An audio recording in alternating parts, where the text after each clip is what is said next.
Friends 23 দিন আগে আমরা এই যে স্যার এসছেন ওনার হেয়ার ট্রান্সপ্লান্ট করেছিলাম। এটা একটা কম্বাইন্ড টেকনিক ছিল, FUT প্লাস FUE। আপনারা দেখতে পাচ্ছেন এইটা হচ্ছে FU যে টি ছিল, FUT এর স্কার মার্ক। এটা স্কার মার্ক বলতে এই জায়গা থেকে আমরা টি যে স্ট্রিপটা হয় সেটা আমরা তুলেছিলাম। তো 23 দিন হয়েছে, আজকে উনি সেলাই কাটতে এসছেন এবং আপনারা এই ডোনার এরিয়াটা দেখতে পাচ্ছেন। আমরা এই যে টি টেকনিক করেছিলাম, টি টেকনিকে টোটাল 1800 ফলিকেল আমরা পেয়েছিলাম। যেহেতু আমাদের এই স্যারের এখানে হেয়ারের ডেন্সিটিটা একটু কম ছিল, ইউজুয়ালি টি টেকনিকে 2200, 2300, 2500 মতো পাওয়া যায়, তো আমরা 1800 মতো ফলিকেল পেয়েছিলাম।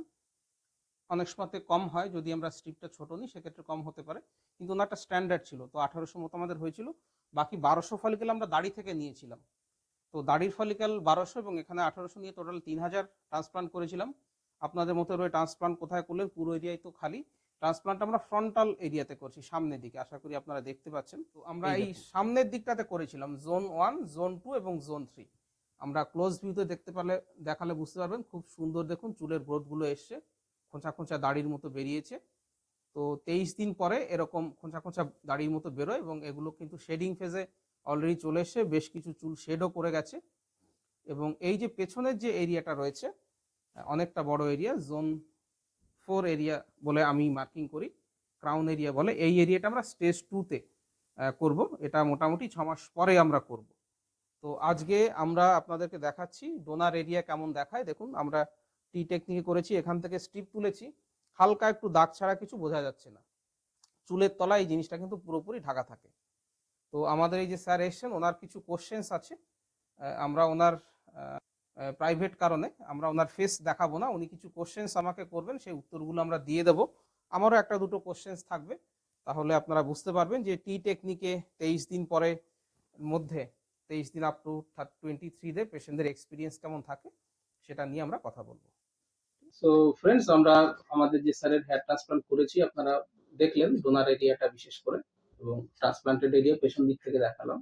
ওনার 2-3টে কোশ্চেন আছে, আপনারা অনেক সময় পেশেন্টদের তো কোশ্চেন থাকে, তো সেগুলো ডিসকাস করলে পরে অনেকটা বেশি ভালো রিয়েলিস্টিক হয়। হ্যাঁ, তো আমরা কথা না বাড়িয়ে ওনার কোশ্চেনগুলো একটু শুনি। আমার প্রথম কোশ্চেন হচ্ছে, যেখানে টিসটা হয়েছে ওর উপর একটু হালকা অবশ ভাব রয়েছে, এটা কতদিনে যাবে? হ্যাঁ, এটা কি হয়, আমরা যখন ফ্ল্যাটটা তুলি বা চামড়াটা তুলি তখন উপরের দিকে কিছুটা এরিয়া অবশ থাকে, নিচের দিকে আবার অনেকে বলে স্যার নিচের দিকে সেন্সেশন একটু বেশি আর উপরের দিকে কম। সবার হয় না, তবে উপরের দিকে একটু অবশ ভাব প্রায় সবারই হয়। এই অবসার সুবিধা হচ্ছে, এক হচ্ছে ব্যথাটা যেহেতু অবশ মানে ব্যথা নেই। হ্যাঁ, তো এই জন্য পেশেন্টদের যতটা ভাবেন যে সার্জারি করে প্রচুর ব্যথা হবে, খেয়াল করে দেবেন সেই ব্যাপারটা কিন্তু হয়নি। খুব ব্যথা হয়েছে কি আপনার? না, খুব বেশি ব্যথা হয়নি। তো অনেকেরই ভয় থাকে সেলাই করলে পরে প্রচুর ব্যথা হবে, এখন কোনো ব্যথা নেই, ইনফ্যাক্ট জায়গাটা একটু অবশ থাকে, এখন তো ব্যথাই নেই। আর এই অবশ ভাবটা দেখেছি মোটামুটি 6 থেকে 8 মাস, এবং হট করে লাইট অফ করলাম অন করলাম সেরকম না, দেখবেন ধীরে ধীরে ধীরে ধীরে অবশ ভাবটা হচ্ছে চলে যাচ্ছে।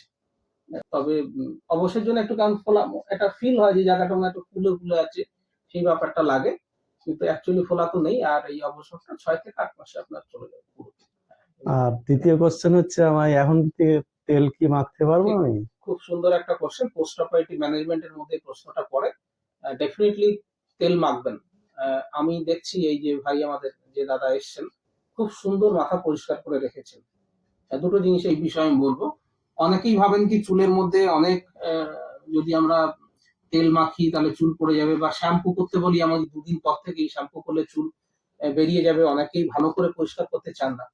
প্রথমত হচ্ছে খুব সুন্দর করে পরিষ্কার রাখবেন, যত নোংরা বা আমাদের মরা চামড়া জমবে তত আনহেলদি হয়ে যায় জায়গাটা। একটা আনহেলদি জায়গা, আপনি একটা বাগানে গাছ লাগালেও তো আমরা আগাছা নোংরা এগুলো সরিয়ে দিই, তেমনি আমাদের যে মরা চামড়াগুলো তৈরি হচ্ছে মাথাতে সেখান থেকে খুশকি নোংরা তৈরি হয়। তো খুব সুন্দর করে পরিষ্কার রাখতে হবে, আর সাবান দিয়ে বা শ্যাম্পু দিয়ে, এবং সাবান শ্যাম্পু দেওয়ার সময় ভালো করে আঙুল দিয়ে ডলবেন, তাতে 2-4টে চুল যদি উঠেও আসে কোনো ভয় পাওয়ার কিছু নেই, চুল আবারও গজাবে। আর সেকেন্ড জিনিস আমি বললেন যেটা তেল মালিশ করা, অবশ্যই তেল মালিশ করবেন। রিসিপিয়েন্ট এরিয়াতেও তেল মালিশ করবেন, ডোনার এরিয়াতেও তেল মালিশ করবেন। নর্মাল যে বাজারে আমরা নারকেলের তেল পাই সেটা দিয়ে মালিশ করবেন। মালিশ করলে পরে দুটো জিনিস হয়, একটা হচ্ছে ওই যে এরিয়াটাতে আমরা মালিশ করছি আমাদের যে ট্যাকটাইল সেন্সেশনসটা যাচ্ছে সেটা ব্লাড সার্কুলেশন করতে সাহায্য করে। তো ব্লাড সার্কুলেশন যত বাড়বে চুলে হেলদিনেস তাদের ফুড তারা তত বেশি পাবে। আর দ্বিতীয়ত হচ্ছে এই ট্যাকটাইল সেন্সেশন দিলে পর আমাদের নার্ভ যেগুলো রয়েছে, যেমন হালকা অবশ ভাব বলছে, সেই নার্ভগুলো ডিজেনারেশনটাও তাড়াতাড়ি হয়, এবং হিলিং যে প্রক্রিয়াটা রয়েছে ব্লাড বাড়ার জন্য, নার্ভ রিজেনারেশনের জন্য হিলিং এর প্রক্রিয়াটা কিন্তু তাড়াতাড়ি হয়। সুতরাং অবশ্যই মাথাতে ভালো করে সাবান শ্যাম্পু দিয়ে পরিষ্কার করবেন, পারলে প্রতিদিন করবেন, স্নান তো প্রতিদিনই করবেন, শ্যাম্পু প্রতিদিন লাগাবেন, এবং বিকেলের দিকে বা রাতের দিকে খুব সুন্দর করে নারকেলের তেল দিয়ে মালিশ করবেন। এবার তৃতীয় প্রশ্ন। তৃতীয় প্রশ্ন হলো, আমি এখন থেকে ব্যায়াম করতে পারবো এবং কোনো ভারী জিনিস তুলতে পারবো কি? আমাদের এই স্যার বেসিক্যালি যে কাজ করেন, ওনার কর্মক্ষেত্র সবসময় মাঠে ঘাটের কাজকর্মই থাকে। মাঠের কাজ নয়, কিন্তু উনি জমি জরিপের কাজ করেন, সেই ক্ষেত্রে বিভিন্ন জায়গায় ওনাকে ট্রাভেল করতে হয়। তো সেই বিষয়টাই মেনলি ওনার প্রশ্ন। আমরা দুটো টেকনিকে করি, FUT এবং FUE। দাড়ি থেকে তো আমরা FUE টেকনিকেই নেই, সেটাই উপায়। টি টেকনিকে যেহেতু করেছি, ওনার মাথায় মনে হতে পারে স্যার সেলাই রয়েছে, ব্যায়াম করতে পারবো কিনা। 21 দিনের পরের থেকে সমস্ত ধরনের ব্যায়াম করা যায়, ভারী জিনিস তোলা যায়, কোনো অসুবিধা হবে না। তবে একটা অসুবিধাই শুরু একটুখানি হতে পারে। আচ্ছা, আপনি ঘাড় যখন নিচু করছেন তখন কি একটু টান টান লাগছে পেছনে? খুব সামান্য, খুব বোঝা সামান্য, যাচ্ছে না। একদম বোঝা যাচ্ছে না। না। আচ্ছা, যেহেতু আমরা ওনার স্ট্রিপটা নিয়েছি, স্ট্রিপটা এবং প্লাস ওনার স্কিনের মোবিলিটিটা ভালো রয়েছে, কিছু কিছু পেশেন্ট বলেন স্যার ঘাড়টা নিচু করতে গেলে একটু পেছনের দিকে টান লাগছে। সেই সমস্ত পেশেন্টদেরকে আমরা হেভি এক্সারসাইজ করার সময় ঘাড়ের মুভমেন্ট যেখানে বেশি হয় সেটা করতে একটু বারণ করি। নইলে ওনার ক্ষেত্রে যেখানে মিনিমাল টেনশন রয়েছে, ব্যথা ইনফ্যাক্ট নেই, অবশ্যই আছে কিছুটা জায়গাটা, ওনার ক্ষেত্রে এক্সারসাইজ করতে কোনো অসুবিধা নেই। আপনি ভারী জিনিসপত্র তুলতে পারেন, এক্সারসাইজও করতে পারেন, কোনো অসুবিধা হবে না। ইউজুয়ালি প্রথম 5 থেকে 7 দিন আমরা বারণ করি, কারণ আমরা যখন এক্সারসাইজ করি, আপনি নর্মাল প্রেশার আমাদের যেটা থাকে, যখন আমরা এক্সারসাইজে করে একটা দম দিচ্ছি, তখন আমাদের ব্লাড প্রেশারটা শুট করে। তো ওই ব্লাড প্রেশার শুটিং করলে অনেক সময় ডোনার বা রেসিপিয়েন্ট এরিয়া থেকে হালকা ব্লিডিং হতে পারে, বা গ্রাফট গুলো একটু ভেতর থেকে পুশ হতে পারে। সেই জন্য আমরা প্রথম 7 থেকে 10 দিন বিশেষ ব্যায়াম করতে বারণ করি। তবে যারা ডায়াবেটিক পেশেন্ট, ধরুন সুগারের পেশেন্ট, তাদেরকে মর্নিং ওয়াক টক এগুলো আমরা করতে বলি। হেভি এক্সারসাইজ 21 দিনের পর থেকে করতে বলি। আপনার যেহেতু 21 দিন পার হয়ে গেছে, সমস্ত ধরনের এক্সারসাইজ আউটডোর অ্যাক্টিভিটি করতে পারেন, কোনো অসুবিধা হবে না। ঠিক আছে স্যার, ওকে। ঠিক আর আছে। আমার লাস্ট কোশ্চেন হ্যাঁ। হলো যে আমি ওষুধটা কতদিন খাবো, মানে যে ট্যাবলেটটা খাচ্ছি আমি ঠিক। 3 মাসের জন্য দিয়েছিল, এটা কতদিন খাবো? আপাতত 3 মাস খান। আমরা 3 মাসের মধ্যে, আমরা 3 মাস পরে এখন যতটা চুলের গ্রোথ দেখছেন, এই চুল কিন্তু শেড করবে বেশ কিছু। কারো 30% শেডিং হয়, কারো 70% শেডিং হয়, কারো 80% শেডিং হয়। শেডিং হয়ে পড়ে যাবে, 3 মাস পরে একটা চুল আসা শুরু করবে। সেই গ্রোথের প্যাটার্নটা দেখে আপনাকে আমরা টিআরপি দেবো কিনা, অ্যাডিশনাল ওষুধ কিছু দেবো কিনা, সেই ব্যাপারটা ঠিক করবো। আর মোটামুটি 6 থেকে 8 মাস লাগবে একটা প্রাইমারি রেজাল্ট আসতে।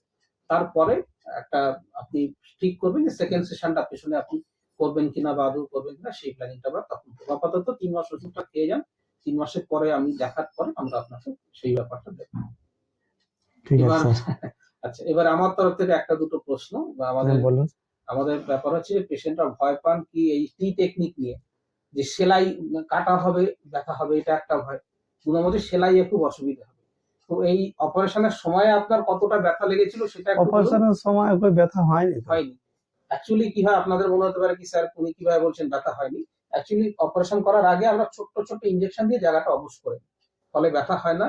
আর যে সেলাইয়ের ব্যথাটা, সেটা বিশেষ নেই। সেলের ব্যথা ধরুন আমি তো ট্যাবলেট খেলাম 1 সপ্তাহ, 1 সপ্তাহ তারপরেও আমার কিছু কিছুই হয়নি তো। হয়নি। না, কিছু মানে নাই। ভয় পাওয়ার কিছু না নেই, না, তাই ভয় তো? পাওয়ার কিছু নেই। ঠিক। তো যাদের গ্রেড 7 বা গ্রেড 6 বা গ্রেড 5 বার্নলেস থাকে, তাদের তো অনেকটা এরিয়া খালি হয়ে গিয়ে থাকে, অল্প একটু ডোনার এরিয়া পড়ে থাকে। আমাদের প্ল্যান থাকে বা আমরা তাদেরকে পরামর্শ দিই, স্যার আপনি ফার্স্ট স্টেজটা, যেমন আপনি রাজি হয়েছেন যে ফার্স্ট স্টেজটা আমরা টি টেকনিকে করব, মাথার পেছন থেকে। তাতে কি অল্প একটু জায়গা থেকে অনেকগুলো গ্রাফট পাওয়া যায়, এবং এই যে এরিয়া থেকে আমরা অক্সিপিটাল প্রোট্রুবেন্সের উপর থেকে যে গ্রাফট গুলো নিই, আগের একটা ভিডিও আছে আমার ডোনারে গিয়ে নিয়ে, ওইখানে বেস্ট কোয়ালিটির গ্রাফট গুলো থাকে। মানে আপনার যে 1800 গ্রাফট আমরা পেছন থেকে নিয়েছি, সেটা আপনার এই ডোনার এরিয়ার মধ্যে সব থেকে ভালো যে গ্রাফট কটা, সেই কটা এক জায়গা থেকে, কারণ ওরা এক জায়গাতে থাকে অক্সিপিটাল প্রোট্রুবেন্সের মাঝখানে এবং দুই পাশে, সেটা বেস্ট নিয়েছি বলে এত সুন্দর এসছে। এইবারে পরের বারে যখন আমরা করবো, পেছনের দিকে করবো, তখন আমরা এই উপরের দিকে এবং নিচের দিকে যে সরু সরু গ্রাফট গুলো, সেটা আমরা ইউজ করবো, প্লাস দাড়ি থেকে আমরা আরো কিছুটা নেবো। তো টি টেকনিকে করলে পরে যাদের বেড 5, 6, 7, যাদের বার্নলেস, তাদের ডোনার এরিয়া কম্প্রোমাইজ থাকে, তো বা রিসিপিয়েন্ট এরিয়া অনেকটা বড়, তাদের টি টেকনিকে করলে পরে বেস্ট কোয়ালিটির গ্রাফট গুলো আমরা পাই। আপনি যখন বেস্ট কোয়ালিটির গ্রাফট নিচ্ছেন, তো বেস্ট কোয়ালিটির রেজাল্ট আমরা এক্সপেক্ট করতে পারি। কিন্তু অনেকেই ভয় পান কি স্যার ফ্ল্যাপ করা হবে, জায়গাটা আপনি কাটবেন, সেলাই করা হবে। তো আপনারা শুনলেন ওনার মুখ থেকেই জায়গাটাতে বিশেষ ব্যথা কিন্তু হয় না। আর ওই সেম অ্যানাস্থেসিয়া টেকনিক এফইউই তেও ইউজ করা হয়। আপনি যদি ব্যথার কথাই ভাবছেন, আলাদা কোনো অ্যানাস্থেসিয়া টেকনিক না, সেম টেকনিক, যে টেকনিকে ইউটি অ্যানাস্থেসিয়া দেওয়া হয় সেই একই টেকনিকে এফইউই অ্যানাস্থেসিয়া দেওয়া হয়। সুতরাং ব্যথা নিয়ে ভয় পাওয়ার কিছু নেই নিশ্চয়ই, তাই তো? বাকি আর কোনো প্রশ্ন নাই, বাকি সব ওকে আছে ঠিক স্যার। আছে, তো জাস্ট আমাদের 21 দিন হয়েছে এই স্যার এসেছেন সেলাই কাটতে। 3 মাস পরে যখন আসবেন তখন আমরা দেখবো আপনার কেমন দাঁড়াচ্ছে। আর যদি সেকেন্ড স্টেজ করেন তখন আমাদের সঙ্গে আবারও দেখা হবে। সো ফ্রেন্ডস, আপনারা এই ভাইয়ের সঙ্গে, এই দাদার সঙ্গে বেসিক্যালি আলোচনার ব্যাপারটা শুনলেন, ওনার এক্সপিরিয়েন্স উনি শেয়ার করলেন, আমি একটা দুটো প্রশ্ন করলাম। আপনাদের হেয়ার ট্রান্সপ্লান্ট নিয়ে কোয়ারি থাকলে আমার ইউটিউবে প্রচুর ভিডিও আছে, দেখতে পারেন। আর যদি সরাসরি কথা বলতে চান বা যোগাযোগ করতে চান, আপনার খালি হয়ে যাওয়া অংশ যেখানে বসাতে হবে এবং যেখান থেকে নেব ডোনার এরিয়া ফটো পাঠিয়ে দেবেন, আমরা দেখে আপনার কোন গ্রেডের বালনেস, কতগুলো গ্রাফট লাগবে, কত খরচ হবে, সব ডিটেলস করে দেবো। ভিডিওটা ভালো লাগলে লাইক করবেন, শেয়ার করবেন, চ্যানেলটা সাবস্ক্রাইব করবেন। ভিডিওটা দেখার জন্য ধন্যবাদ।